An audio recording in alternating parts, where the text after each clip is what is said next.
السلام علیکم ورحمۃ اللہ وبرکاتہ۔ الحمد للہ رب العالمین والصلاة والسلام علی سید المرسلین، اما بعد فاعوذ باللہ من الشیطان الرجیم، بسم اللہ الرحمن الرحیم۔ برادران عزیز و معزز خواتین، آج کی اس نشست میں سورۃ الحج کی آیت نمبر 56 سے آیت نمبر 60 تک تمام آیات کا ترجمہ و تفسیر پیش کرنے کی سعادت حاصل کی جائے گی۔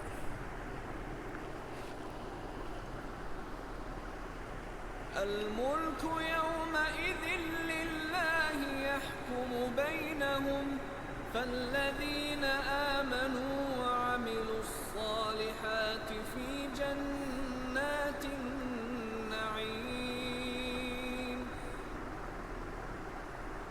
والذين كفروا وكذبوا بآياتنا فأولئك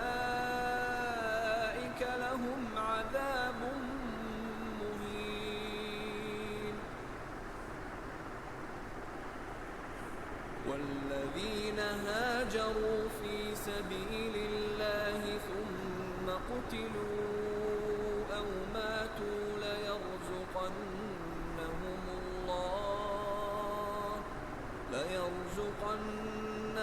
الله رزقا حسنا وإن الله لهو خير الرازقين ليدخلنهم مدخلا يرضونه وإن الله لعليم حليم ذلك ومن عاقب بمثل ما عوقب به ثم بغي عليه لينصرنه الله إن الله لعفو غفور۔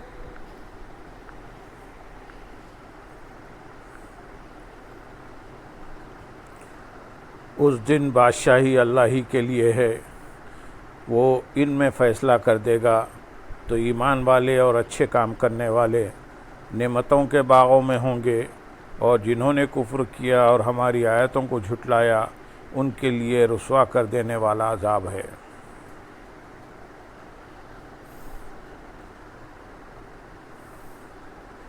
اس دن بادشاہی اللہ ہی کے لیے ہے۔ اس آیت اور اس کے بعد والی آیت کا خلاصہ یہ ہے کہ قیامت کے دن بادشاہی اللہ تعالیٰ ہی کے لیے ہے، جس کا اصلاً کوئی شریک نہیں، اور وہ بادشاہی اس طرح ہے کہ اس دن کوئی شخص سلطنت کا دعویٰ بھی نہ کرے گا اور اللہ تعالیٰ کے علاوہ کسی بادشاہ کا قانون ہوگا، ورنہ حقیقی بادشاہت تو آج بھی اس کی ہی ہے۔ اللہ تعالیٰ اس دن مسلمانوں اور کافروں کے درمیان فیصلہ کر دے گا، اور وہ فیصلہ یہ ہے کہ ایمان لانے والے اور اچھے کام کرنے والے مسلمان اللہ تعالیٰ کے فضل سے نعمتوں کے باغوں میں ہوں گے، اور جنہوں نے کفر کیا اور اللہ تعالیٰ کی آیتوں کو جھٹلایا ان کے لیے ان کے کفر کی وجہ سے رسوا کر دینے والا عذاب ہے۔ آیت نمبر 58 میں ارشاد ہے، اور وہ جنہوں نے اللہ کی راہ میں اپنے گھر بار چھوڑے پھر قتل کر دیے گئے یا خود مر گئے تو اللہ ضرور انہیں اچھی روزی دے گا، اور بے شک اللہ سب سے اچھا رزق دینے والا ہے۔ اس آیت کا شان نزول یہ ہے کہ بعض صحابہ اکرام رضی اللہ تعالیٰ عنہ نے نبی کریم صلی اللہ علیہ وسلم سے عرض کیا، رسول اللہ صلی اللہ علیہ وسلم، ہمارے جو اصحاب شہید ہو گئے، ہم جانتے ہیں کہ اللہ تعالیٰ کی بارگاہ میں ان کے بڑے درجے ہیں، اور ہم جہادوں میں حضور اقدس صلی اللہ علیہ وسلم کے ساتھ رہیں گے، لیکن اگر ہم آپ کے ساتھ رہے اور ہمیں شہادت کے بغیر موت آئی تو آخرت میں ہمارے لیے کیا ہے؟ اس پر یہ آیت اور اس کے بعد والی آیت یعنی آیت نمبر 56 اور 57 نازل ہوئی، اور اس آیت میں فرمایا گیا کہ وہ لوگ جنہوں نے اللہ تعالیٰ کی راہ میں اپنے گھر بار چھوڑے اور اس کی رضا کے لیے عزیز و اقارب چھوڑ کر وطن سے نکلے اور مکہ مکرمہ سے مدینہ طیبہ کی طرف ہجرت کی، پھر جنگ میں یا تو شہید کر دیے گئے یا انہیں طبعی طور پر موت آ گئی، تو اللہ تعالیٰ ضرور انہیں جنت کی اچھی روزی دے گا جو کبھی ختم نہ ہوگی، اور بے شک اللہ تعالیٰ سب سے اچھا رزق دینے والا ہے، کیونکہ وہ بے حساب رزق دیتا ہے، اور جو رزق وہ دیتا ہے اس پر اللہ تعالیٰ کے علاوہ اور کوئی قادر نہیں۔ آیت نمبر 59 میں ارشاد ہے، وہ ضرور انہیں ایسی جگہ داخل فرمائے گا جسے وہ پسند کریں گے، اور بے شک اللہ علم والا حلم والا ہے۔ اس سے پہلی آیت میں جن ہستیوں کے لیے جنت کی روزی کا بیان ہوا، یہاں ان کی رہائش کے بارے میں بیان کیا جا رہا ہے۔ چنانچہ ارشاد فرمایا کہ اللہ تعالیٰ ضرور انہیں ایسی جگہ داخل فرمائے گا جسے وہ پسند کریں گے، وہاں ان کی ہر مراد پوری ہوگی اور انہیں کوئی ناگوار بات پیش نہ آئے گی، اور بے شک اللہ تعالیٰ ہر ایک کے احوال کو جاننے والا اور قدرت کے باوجود دشمنوں کو جلد سزا نہ دے کر حلم فرمانے والا ہے۔ ان آیت سے معلوم ہوا کہ جو شخص اللہ تعالیٰ کی راہ میں جہاد کرنے کی نیت سے مجاہدین کے ساتھ نکلے، پھر اسے طبعی طور پر موت آ جائے تو اسے اور شہید دونوں کو جنت میں اچھا رزق دیا جائے گا۔ البتہ یہاں یہ بات یاد رہے کہ شہید کا مرتبہ طبعی موت مرنے والے سے بڑا ہے۔ چنانچہ علامہ ابو حیان محمد بن یوسف اندولسی رحمۃ اللہ علیہ فرماتے ہیں، اللہ کی راہ میں شہید ہونے والا اور اس راہ میں طبعی موت مرنے والا رزق ملنے کا وعدہ کیے جانے میں برابر ہیں، لیکن وعدے میں برابری اس بات پر دلالت نہیں کرتی کہ جو رزق انہیں عطا کیا جائے گا اس کی مقدار بھی برابر ہوگی۔ دیگر دلائل اور ظاہر شریعت سے یہ ثابت ہے کہ شہید طبعی موت مرنے والے سے افضل ہے۔ علامہ اسماعیل حقی رحمۃ اللہ علیہ لکھتے ہیں، اس آیت میں شہید ہونے والے اور طبعی موت مرنے والے دونوں کے لیے ایک جیسا وعدہ کیا گیا ہے، کیونکہ دونوں اللہ تعالیٰ کی بارگاہ میں قرب حاصل کرنے اور دین کی مدد کرنے نکلے ہیں۔ اور بعض مفسرین فرماتے ہیں، اللہ کی راہ میں شہید ہونے والے اور طبعی موت مر جانے والے دونوں حضرات کو اچھی روزی ملے گی، لیکن اس آیت سے یہ ثابت نہیں ہوتا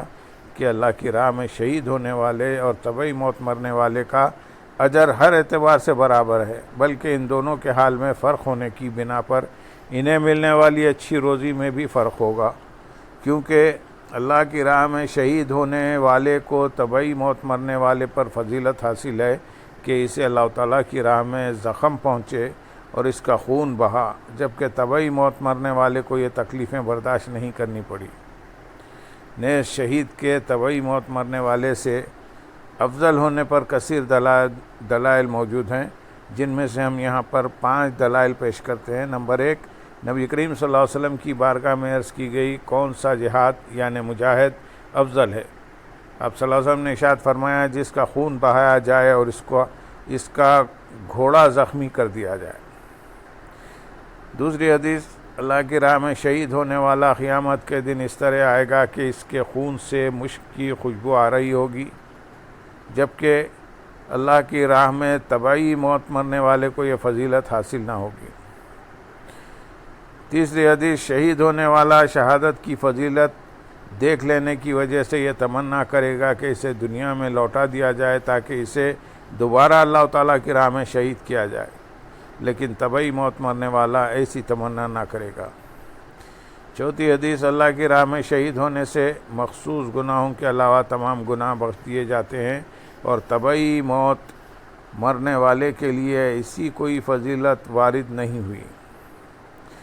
نمبر 5، اللہ کی راہ میں شہید ہونے والے کو غسل نہیں دیا جاتا، جبکہ اللہ کی راہ میں طبعی موت مرنے والے کو غسل دیا جاتا ہے۔ آیت نمبر 60 میں ارشاد ہے، بات یوں ہی ہے اور جو کسی کو ویسی ہی سزا دے جیسی اسے تکلیف پہنچائی گئی تھی،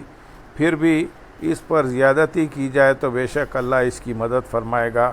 بے شک اللہ معاف کرنے والا بخشنے والا ہے۔ اس سے پہلی آیت میں ان لوگوں کا اجر و ثواب بیان کیا گیا جنہوں نے ہجرت کی اور اللہ تعالیٰ کی راہ میں شہید ہو گئے، یا انہیں طبعی طور پر موت آ گئی۔ اور اس آیت میں اللہ تعالیٰ نے خبر دی ہے کہ جو مسلمانوں پر زیادتی کرے گا اس کے خلاف اللہ تعالیٰ مسلمانوں کی مدد فرماتا رہے گا۔ چنانچہ ارشاد فرمایا کہ جو مسلمان کسی ظالم کو ویسی ہی سزا دے جیسی اسے تکلیف پہنچائی گئی تھی اور بدلہ لینے میں حد سے نہ بڑھے، پھر بھی اس مسلمان پر زیادتی کی جائے تو بے شک اللہ تعالیٰ ظالم کے خلاف اس کی مدد فرمائے گا۔ بے شک اللہ تعالیٰ مسلمانوں کو معاف کرنے والا اور ان کی بخشش فرمانے والا ہے۔ اس آیت کا شان نزول یہ ہے ان مشرکین کے بارے میں نازل ہوئی جو محرم کے مہینے کی آخری تاریخوں میں مسلمانوں پر حملہ آور ہوئے اور مسلمانوں نے مبارک مہینے کی حرمت کے خیال سے لڑنا نہ چاہا، مگر مشرک نہ مانے اور انہوں نے لڑائی شروع کر دی۔ مسلمان ان کے مقابلے میں ثابت قدم رہے اور اللہ تعالیٰ نے مشرکوں کے خلاف مسلمانوں کی مدد فرمائی۔ اس آیت سے معلوم ہوا کہ جو شخص جتنا ظلم کرے اسے اتنی ہی سزا دینا عدل و انصاف ہے، لیکن ممکنہ صورت میں بدلہ لینے کی بجائے ظالم کو معاف کر دینا بہرحال بہتر اور افضل ہے، کیونکہ معاف کرنے کا اجر و ثواب بہت زیادہ ہے۔ چنانچہ ایک مقام پر اللہ تعالیٰ ارشاد فرماتا ہے سورۃ بقرہ آیت نمبر 194 میں،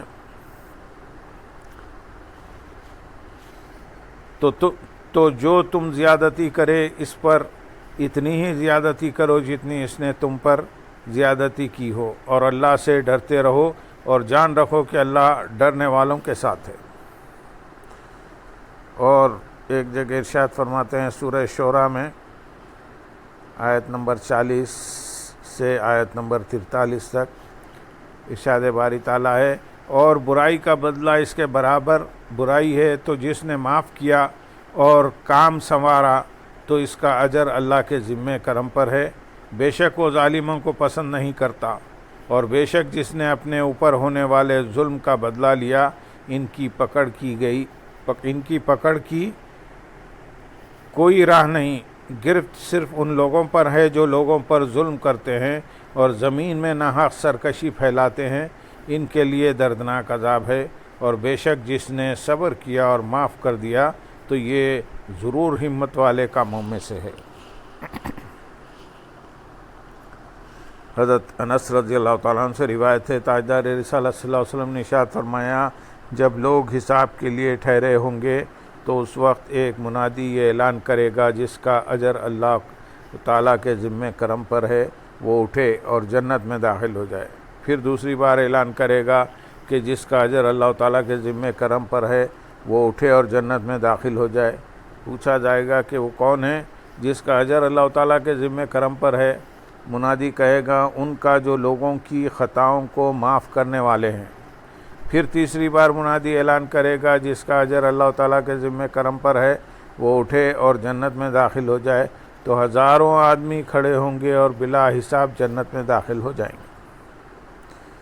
سید المرسلین صلی اللہ علیہ وسلم لوگوں کی خطاؤں سے درگزر فرماتے اور ان کی طرف سے ہونے والی زیادتیوں کا بدلہ لینے کی بجائے معاف کر دیا کرتے تھے۔ چنانچہ حضرت ابو عبداللہ جدلی رضی اللہ تعالیٰ عنہ فرماتے ہیں، میں نے حضرت عائشہ صدیقہ رضی اللہ تعالیٰ عنہ سے رسول کریم صلی اللہ علیہ وسلم کے اخلاق مبارکہ کے بارے میں پوچھا تو آپ نے فرمایا، حضور اقدس صلی اللہ علیہ وسلم طبعی طور پر فحش باتیں کرنے والے نہ تھے اور نہ ہی تکلیف کے ساتھ فحش کہنے والے تھے، اور آپ بازاروں میں شور کرنے والے بھی نہ تھے۔ آپ برائی کا بدلہ برائی سے نہ دیا کرتے تھے بلکہ معاف کر دیتے اور درگزر فرمایا کرتے تھے۔ حضرت عائشہ صدیقہ رضی اللہ تعالیٰ عنہ فرماتی ہیں، رسول کریم صلی اللہ علیہ وسلم نے کسی معاملے میں اپنی ذات کا کبھی انتقام نہیں لیا، خواہ آپ کو کیسی ہی تکلیف دی گئی ہو۔ ہاں، جب اللہ تعالیٰ کی حرمتوں کو پامال کیا جاتا تو اللہ تعالیٰ کے لیے ان کا انتقام لیا کرتے تھے۔ اللہم صلی علی سیدنا محمد وعلی آل سیدنا محمد وبارک وسلم، وآخر دعوانا ان الحمدللہ رب العالمین۔